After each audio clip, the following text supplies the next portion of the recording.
Joignez-vous à la discussion. Appelez ou textez le 187 Cube Radio 1877-827-2346. Nous sommes avec Elsie Lefebvre, c'est fait. Alors, Christian Dubé a dit aux jeunes médecins qui sortent des facultés, vous donnez 5 ans de votre temps au système public québécois. Ben oui, moi j'applaudis la décision, l'annonce de Christian Dubé. Bon, c'est sûr que le diable est dans les détails, ils vont adopter le projet de loi, puis ce qu'il mentionne, c'est que, bon, en fait, avant d'aller adopter le projet de loi, ils vont aller en commission parlementaire, débattre avec tout le monde, que tout le monde donne son opinion, etc., pour arriver à un projet de loi le mieux possible et que ça soit par règlement. Ben moi, là, sur le fond des choses, tu sais, je veux dire, ça prend 8 ans former un médecin. Ça coûte, je ne vais pas me tromper, 435 000 à 800 000 $ les former. Et c'est tellement contingenté que c'est pas juste le coût là, pour la société. C'est surtout qu'une fois que tu embarques quelqu'un sur la chaise, bien, la chaise est prise. Elle est prise pour 8 ans. Donc, on doit avoir quelque chose en retour.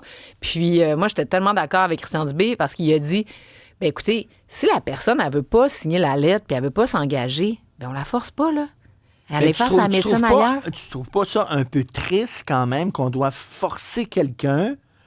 Tu sais, j'en parlais tantôt avec Stéphanie ici, le chirurgien qui m'a opéré pour ma prostate, c'est un kingpin. Il pourrait être dans le privé puis faire bien plus d'argent. Puis dis-moi, je me sens une responsabilité sociale, je suis dans le public parce que c'est comme ça que je travaille puis je trouve que je dois retourner à la société, ce que la société m'a donné. Ben mais oui. Là, on dirait, tu sais, bon... c'est ça, mais il n'y aura pas de problème de signer la lettre, lui. Non, je sais bien, mais là, on est obligé de forcer les gens à faire ça. Mais on ne le force pas.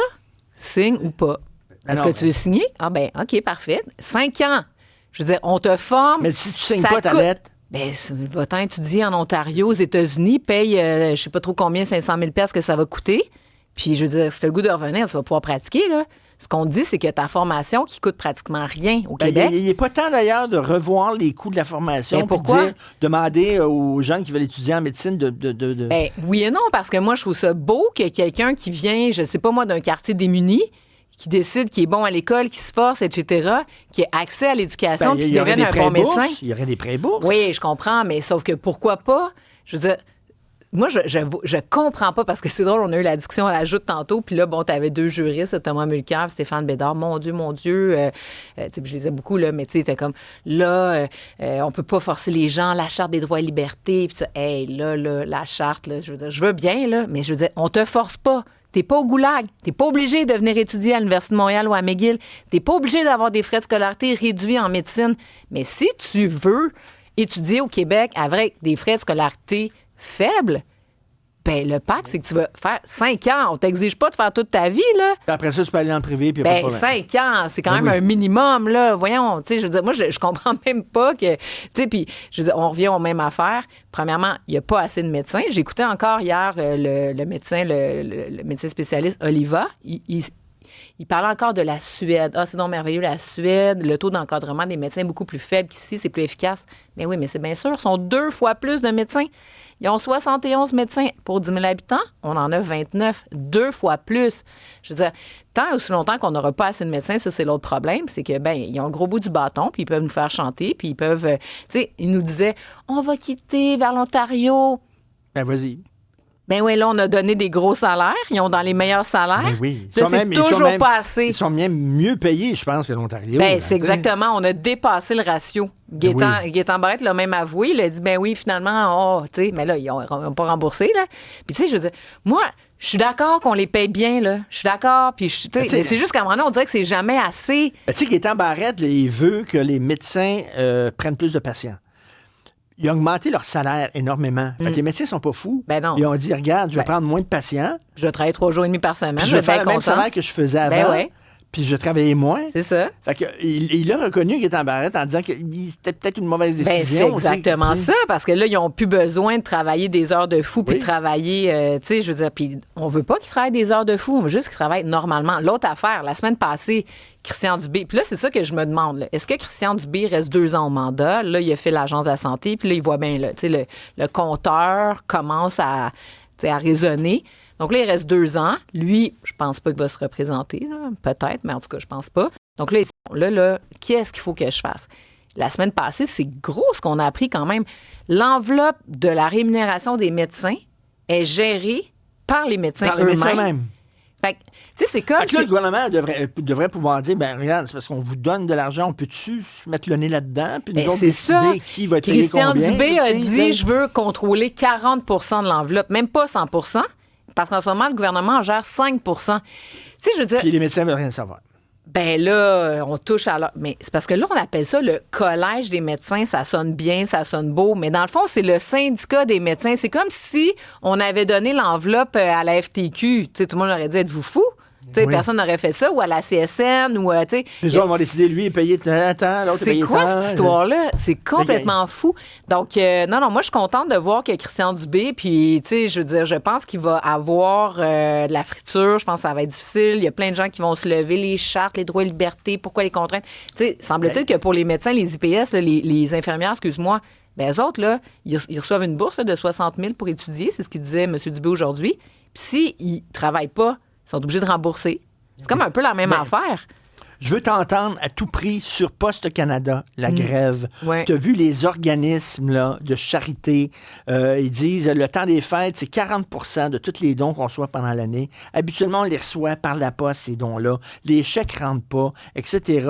C'est des grosses pertes. Maximile, je ne sais pas s'il m'écoute, il ne m'entend pas à la régie, mais écoute, il y a des combien de milliers de personnes attendent leur passeport. J'ai dit le chiffre tantôt et ça m'est sorti. C'est-tu 37 000 ou 137 000 personnes qui attendent leur passeport, dont ma blonde, en parenthèse, 137 000 personnes qui attendent leur quantité de passeport pour pouvoir partir dans le temps des fêtes. Et là, il y a plein de...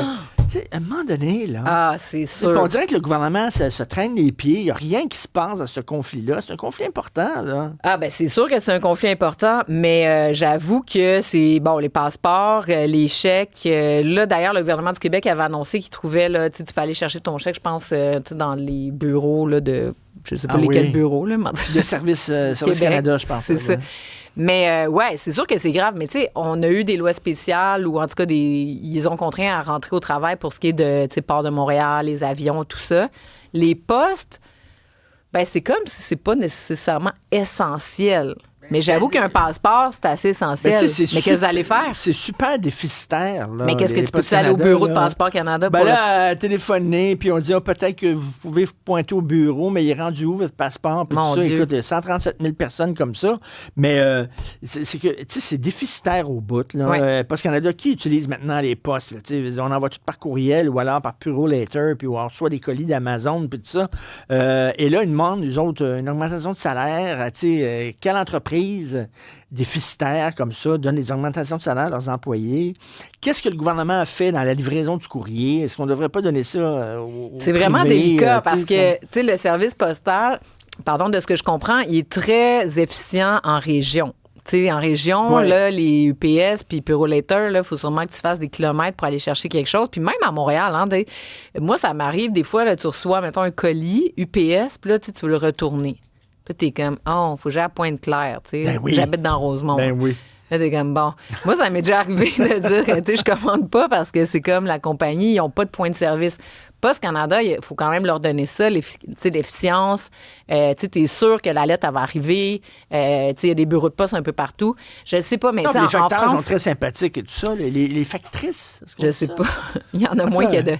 Mais en France, je sais que les postes, ils ont modernisé ça puis ils ont donné d'autres mandats, d'autres missions, là, notamment bancaires et tout ça. Donc, est-ce que ça, c'est une voie d'avenir? Je sais pas, mais en tout cas, clairement, dans la négo actuelle, il n'y a pas ça sur la table. Il n'y a pas ça. C'est la même affaire. Pas. Puis là, je suis allé à SAQ récemment. Il y a des autocollants partout dans les succursales de la SAQ, ce que j'appelle du vandalisme. Du vandalisme. Ça n'appartient pas. Il y en a des vitrines, il y en a ces comptoirs. Moi, ça, je comprends pas. C'est marqué grève bientôt, puis tout ça. Je m'excuse, ils sont quand même assez bien payés pour mettre des bouteilles sur des étagères. Puis oui, c'est des bons conseillers. J'aime ça, jaser avec les gens de la SAQ. C'est du bon monde, mais quand même, là. Ben moi, c'est sûr que, tu sais, on a vu ça aussi avec les ambulanciers, les pompiers. Souvent, ceux qui vont mettre des autocollants comme ça, c'est ceux qui n'ont pas vraiment d'autres modes de moyens de pression. Donc, bon, pour se faire entendre et tout ça, mais tu sais, la SAQ, s'ils vont en grève, ils vont pouvoir le faire. C'est pas un service essentiel, quoique dans le temps des fêtes... c'est ça, j'entendais tout à l'heure, qu'il faut ménager nos transports pour le temps des fêtes. Quoique, c'est ça, avec l'époque dans laquelle on vit, l'alcool peut être considéré comme un service essentiel, c'est sûr et certain. D'ailleurs, parlant des postes, savais-tu que Dutrisac a été facteur? Ah non, je savais pas. Oui. Oh, as-tu vu les mollets du Dutrisac? C'est de là que vient sa shape. Être un chien, je n'aurais pas résisté aux mollets de Benoît Dutrisac. Ça, alors, c'est drôle. non, mais on dirait qu'il n'y a rien qui se passe dans ce dossier-là, malheureusement. Merci beaucoup, Elsie. Merci, Richard. Merci. Alors, merci à toute l'équipe formidable avec qui j'ai le privilège de travailler. Jean-Philippe Leroux à la réalisation, la mise en onde, Maximile Sayer, recherchiste, journaliste et gardien du temps, et Joanie Henry à la mise en ligne. N'oubliez pas, demain, il y a François Bonnardel à l'émission de Mario Dumont, et on va parler, entre autres, de ce qui se passe avec les gardiens de prison qui en ont ras le pompon. Bonne soirée, bon drink.